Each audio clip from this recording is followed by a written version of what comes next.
him at all. And just to maybe share with you a little bit more of the difficult times in which he lived, and I wasn't able really to read all that I wanted to from the Tacitus' book. But he knew he was in trouble even with his own people for what he was doing. Many of them wouldn't understand. In fact, Winston Churchill, when confronted with the idea of the conspiracy to kill Hitler, and that went on for a while, went on for years, he offered it no support whatsoever. And Metaxas gives his opinion that the reason why Churchill would not support Bonhoeffer and the conspiracy, and Admiral Canaris and General Beck in the conspiracy was because Churchill had made a deal with Stalin and didn't want to offend him.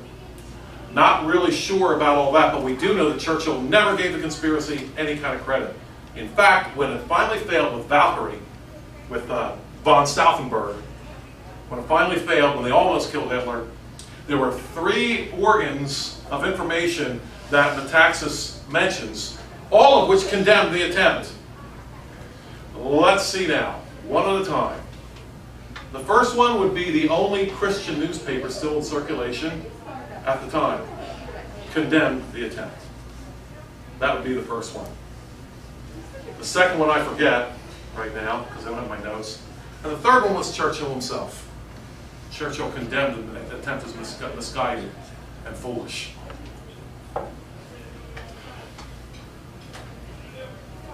Well, does Bonhoeffer have anything to teach us? Or is he just another picture on the wall, a quotable guy, some guy to,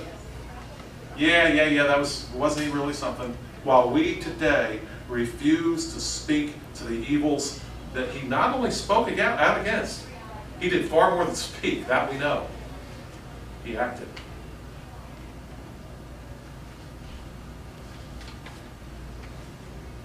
What do we learn? A true pastor is a true statesman.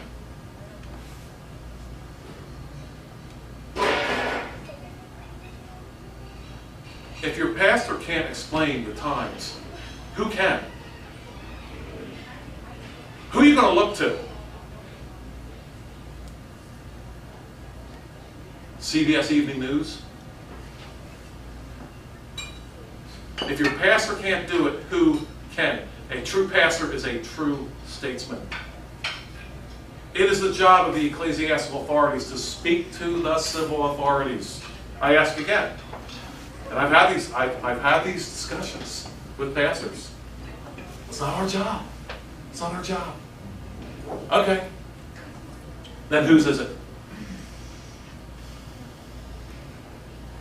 Take the pastors off the table. They're not supposed to say anything. Now who? It's your backup plan. We, the people, need some leadership here, and we need some courage.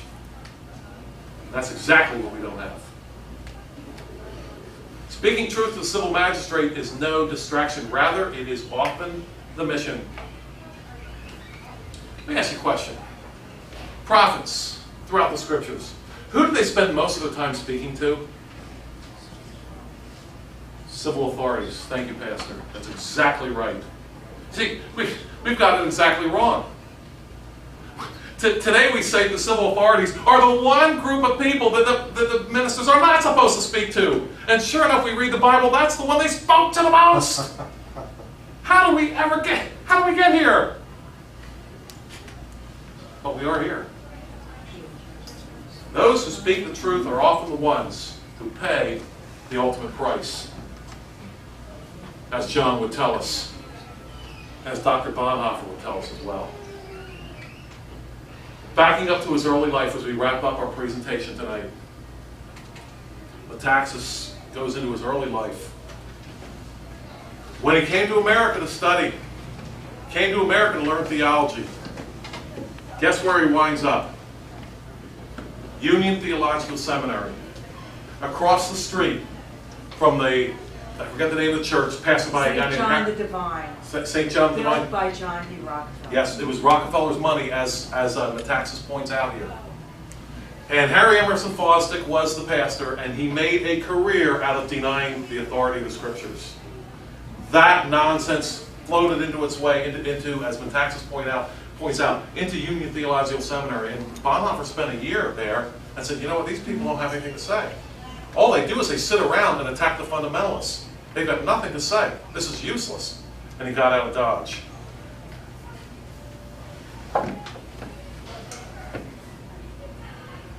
Stop the grave robbery. Questions? Who will be the first? I have a question about the IRS scandal right now, and I think that involving the Christianity and ministers, is it true that you think that our modern day Black Robe Regiment is speaking up more, that possibly may have led to this problem with the IRS not giving 501(c) status or whatever to a lot of places? And if that's the case, if there's a connection that can be made there, what can we do as Christians to kind of expose this more to people? Okay, good question. Phyllis, right? Yeah. Two things. I'm disturbed at this IRS scandal for perhaps the wrong reason. Where are the churches? Right. In other words, if you're going to line up the enemies of the state, then come on, can we talk? That's what's going on here, right? You line up your enemies and attack them with taxes. If a man is known by the company he keeps, he's also known by the enemies that he makes. And I'd be feeling a lot better about this IRS scandal if the churches were being aimed at. And they're not. But they are being. They are being. Well, Can I speak to that? yes, Pastor John. These 501(c)(3) nonprofit corporations, which call themselves churches, beg the permission of the government to form their body. You've got it. The First Amendment was written, the first provision of the First Amendment was written not to protect the state from the church. It was to protect the church from the state. These 501(c)(3) pastors and churches, if you read that section of the code, it says specifically that the pastor may not speak from the pulpit on any issue of public controversy. Yes. They are scared to death to speak the truth, as Dietrich Bonhoeffer did. Yeah, I believe that was written by Johnson. That particular line. Any subject of public controversy. But I'm saying, yeah, there are churches that are lined up. They definitely are, but not enough for me. Not nearly enough. Yes, George. I do want to weigh on that. That's exactly what I was going to say to him. Why are churches falling under the 501(c)(3) when they should just say, okay, I'm not going to pay the tax. I mean, I'm going to pay the tax.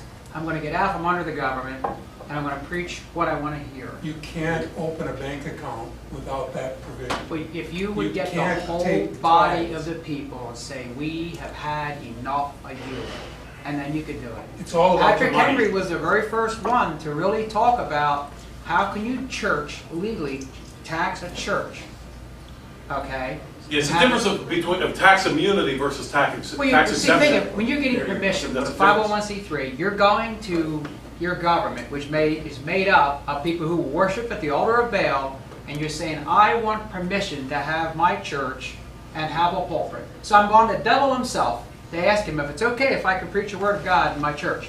And that's what you're really doing. You're actually going right to the government, which is now the most high. And not really. Your God is the most high. And that's again the difference between tax exemption and tax immunity, because tax exemption is permission, whereas tax immunity is a declaration. Well, just pay You'll your have- tax. you'll Just have go a out right. and pay Yeah. your tax. Yeah, And and say what you there want. are churches out there who I don't know how they've done it, but they've gotten past the 501(c)(3) thing, and they still don't pay taxes. I think their days are numbered in this They would country. be, yeah. Quite frankly, I truly think they are. Well, I can tell you how we do it. I have two house churches. And if we have a need in the body or in the community, we collect money in cash and we fulfill that need. We don't report anything to anybody, and it's none of their business. Which is true. Which is true. It's definitely not their business at all. And I do not take a salary. I have never taken a salary. I will not merchandise the gospel. Amen to that. Wow. Amen to that. Praise the Lord. Yeah, absolutely.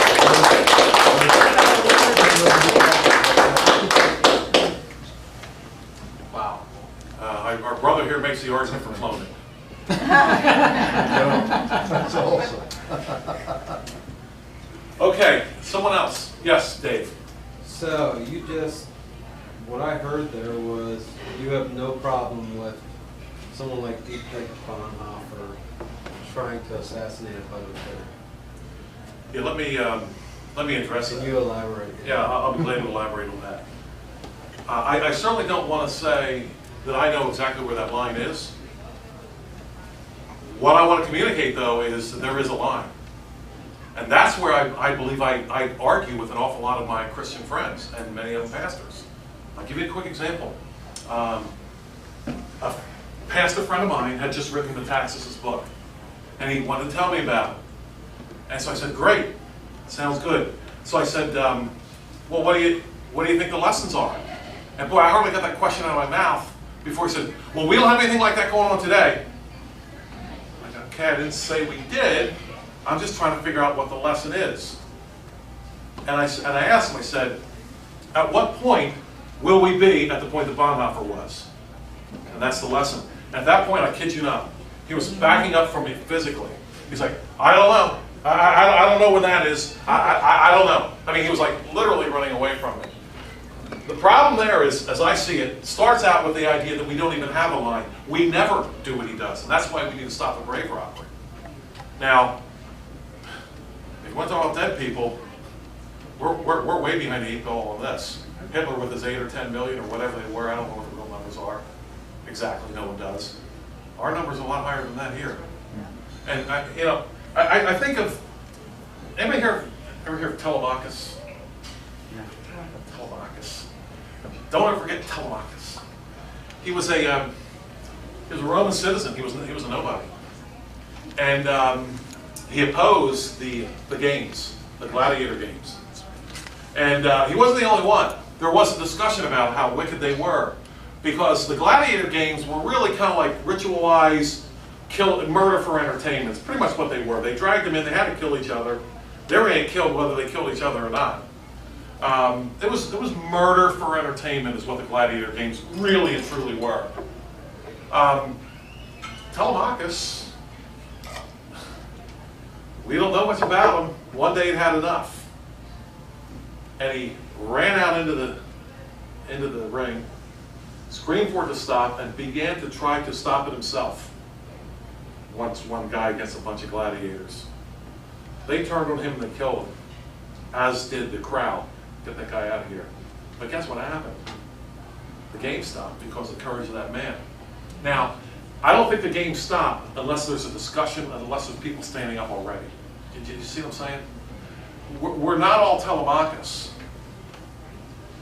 But we need to speak up, because in speaking up, every chance we get, we make the Telemachus, we make the Dietrich Bonhoeffers possible.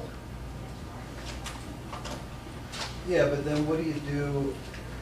Someone's liable to hear your speech and be like, oh, okay, let's go start shooting people. And that could be very unscriptural also. Yeah. Common Because- sense has to come in. Well, I understand that, but Bonhoeffer addressed that. Someone that he knew was very close to Hitler, asked him directly. He said, the young guy, he said, I can do it. He said, I'm close enough to Hitler, I can kill him. Should I? And that's on the spot, right? I can do it. Should I? And Bonhoeffer's answer was, and I think his answer was judicious. The answer he gave certainly was because he was scared, but he said, look, he said, there's a lot of things we don't know here. This is why I think it's such a difficult thing. We don't know if what's going to happen later is going to be worse than what we have now. Who knows who's going to jump into the vacuum? And Bonhoeffer's answer is basically in Metaxas' book, it's basically an answer of just war theory. Before you do an act like that, you have to have a reasonable expectation that what's going to replace it is going to be better.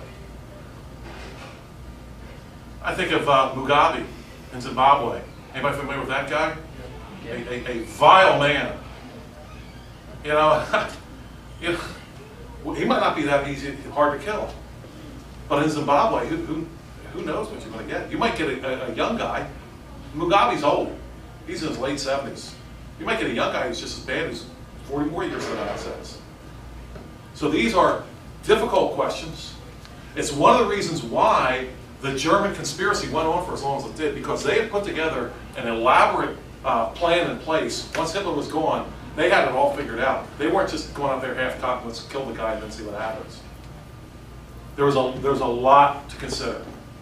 That young man, by the way, never did do that, what he said he was going to do, but he did something else. There were 3 plots to kill Hitler. One of them had to do with an attempt by the same young man that Bonhoeffer knew, with a bomb that he was wearing himself. He was taking Hitler on a tour. He was wearing it himself. It had a crude mechanism. Everything was supposed to work. Hitler decided to leave halfway through. The poor guy had to run to the restroom, deactivate the bomb, which he did. But I mean, he was that young man that did not ultimately pull the trigger. Obviously, still had tremendous courage.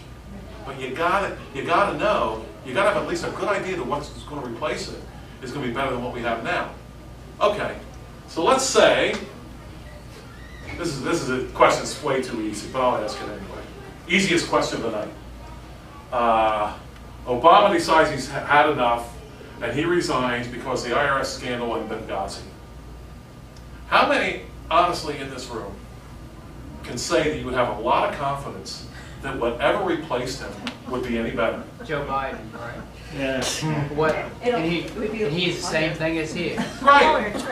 Exactly. Yeah. So there's an awful lot that goes into this, into a discussion like this. Yeah. They elect like kind. Sure.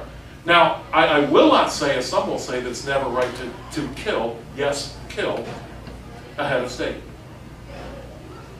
I believe Bonhoeffer did the right thing. I believe General Beck was doing the right thing. I believe Canaris was doing the right thing. And all the rest of them, as well as, well, Ravenel wasn't involved in the conspiracy as close. There is a time to do this. The fact that I can't say exactly when it is does not negate the fact that the line exists. And you know, I had one person say to me, well, a pastor actually said this to me one time. I said, well, you really believe abortion's murder? Of course it is. Well, you should be out there stopping people then. He might be right. But the fact that I'm not out there getting arrested doesn't change the fact that it's murder. It just might mean that I'm just too big of a wimp myself. Right? How many people stood by when the Jewish people were getting killed? Well, not just Jewish, but Slavs, Gypsies, and so forth were getting killed in Germany. No one's going to say that since the people didn't get out there and try to stop them, that it wasn't murder. And so I will not stand here and say that it's always wrong. It's always wrong to do what Bonhoeffer did. Otherwise, I have to say what he did was wrong. And I'm not willing to do it. I got one more question. Yeah, go ahead. Go on to that. So you said it's not always wrong to kill head of state. What would you say about David and Saul? Different Come animal. back on that. Saul was anointed by Samuel, Okay. direct from God. Okay. I can't say the same thing about Athaliah, for example, who was killed by that priest, Jehoiada. Not the same thing. And Eglon. Yeah, Eglon's another one. Eglon with the Eglon of the left-handed dagger, and Ehud of the shall we say Weight Watchers poster child. Reverse that. Eglon Was it Eglon? Ehud? Yeah, Ehud. You're right. Ehud was the left-handed. Yeah. Yes. You had Saul and the Amalekites, and he didn't kill the head of state, so Samuel did. Had to take care of it for him. He acted did that. Did indeed. We had Elijah and the Baal worshippers. Yeah, so Elijah certainly took care of business. And by the way, next, I'm thinking about this, Toby. If it's all right with you other Mars guards, I want to announce the next topic after interposition next week or next month. And by the way, this topic was about interposition. It truly was. The generals that tried to stop, they were lower magistrates, if you will, that tried to stop a real bad guy at the top. This whole topic we talked about is about interposition. After that, I'd like to talk about Elijah versus Ahab. 2 months. I'd like to lay that one out. Ahab, you may recall, was actually a pretty good king. He expanded Israel's borders. He won a lot of battles. He was our idea of a good guy for a wicked man. I want to talk about Ahab. Ahab and Elijah have a lot of lessons for us. Yes, Margaret. Did Cromwell have to put Charles to death? Oh, there you go. That's a good example. Oliver Cromwell and Charles I. Yeah. Yeah, I think Parliament, Cromwell was obviously at that time a member of Parliament. Yes, the Parliament did. Absolutely did. A trial and an execution. Yes, John. For a recent example, not calling people out on the carpet, you got Ben Carson and Cal Thomas. Ben Carson called the president to task on completely justifiable grounds. Yes. And Cal Thomas says, "Oh, you shouldn't have said that." Yeah. Cal Thomas said Ben Carson owed the president an apology. That was like 2 days later. Yeah. I remember seeing that, John, and I thought Cal Thomas was being facetious. Yeah. But he's very serious. He owes him an apology. It's This is the same thing we're talking about here. no doubt. We had some reading material on that too from the new folks. I don't know if it's here, or if we have it. Copies of it. One more question. Did we convince you that we must stop the grave robbery? We got to go one way or the other with this man.